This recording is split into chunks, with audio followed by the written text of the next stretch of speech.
Assalamu alaikum, I'm Aisha and you're watching Samaa News. Here are today's headlines.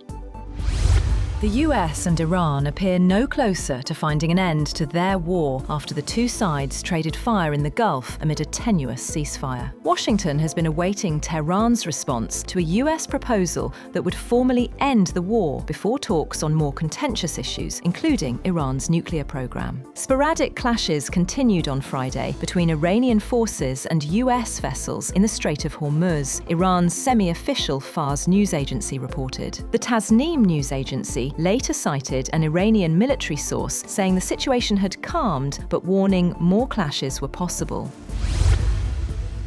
A US intelligence analysis has concluded that Iran can withstand a naval blockade for months. A CIA assessment indicated that Iran would not suffer severe economic pressure from a US blockade of Iranian ports for about another 4 months. A US official familiar with the matter suggested that US leverage over Tehran remains limited as the two sides seek to end a conflict that has been unpopular with US voters. A senior intelligence official called the claims about the CIA analysis false, saying the blockade is inflicting real compounding damage, severing trade, crushing revenue, and accelerating systemic economic collapse. Pakistan-mediated backdoor diplomacy between the United States and Iran has made significant progress, with talks likely to resume in Islamabad as early as next week. According to the Wall Street Journal, the US and Iranian officials are working with mediators on a one-page, 14-point memorandum of understanding. The proposed document would set the framework for around 1 month of formal talks. If negotiations progress, the 1-month period could be extended by mutual agreement.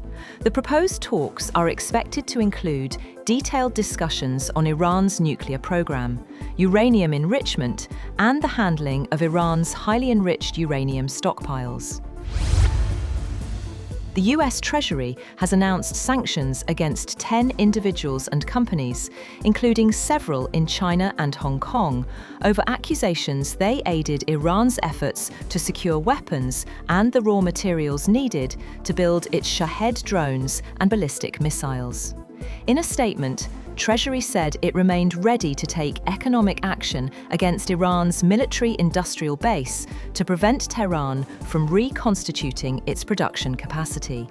It also said it was prepared to act against any foreign company supporting illicit Iranian commerce, including airlines, and could impose secondary sanctions on foreign financial institutions that aid Iran's efforts, including those connected to China's independent teapot oil refineries.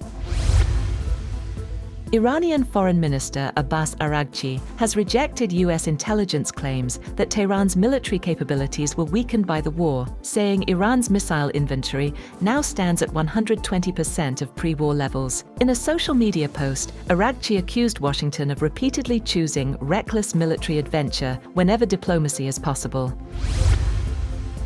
Iran's National Security Commission member Ali Kezrian has warned that Tehran will respond militarily to the US naval blockade, saying attacks on Iranian ships will not go unanswered. In an interview, he said that a naval blockade is considered a military act, and a military act receives a military response. Sporadic clashes between Iranian and US forces were reported in the Strait of Hormuz, though Iranian media later said the situation had calmed. Russia and Ukraine have confirmed that they have agreed to a US-brokered 3-day ceasefire that will run from May 9th to May 11th. And US President Donald Trump said he hoped it would be extended. Trump's announcement of the temporary ceasefire on Truth Social earlier in the day also said each country would exchange 1,000 prisoners of war. Trump wrote in a post on Truth Social that the Ukraine-Russia ceasefire would include a suspension of all kinetic activity and a swap of 1,000 prisoners from each country.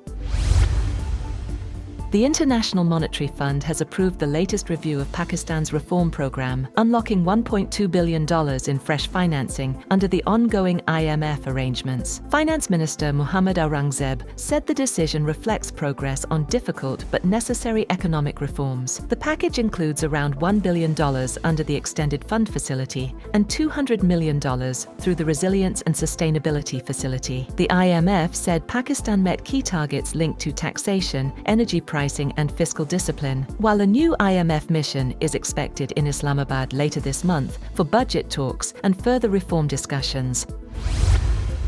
That's all for now. For more updates, visit www.samaa.tv. Thank you for watching Samaa News.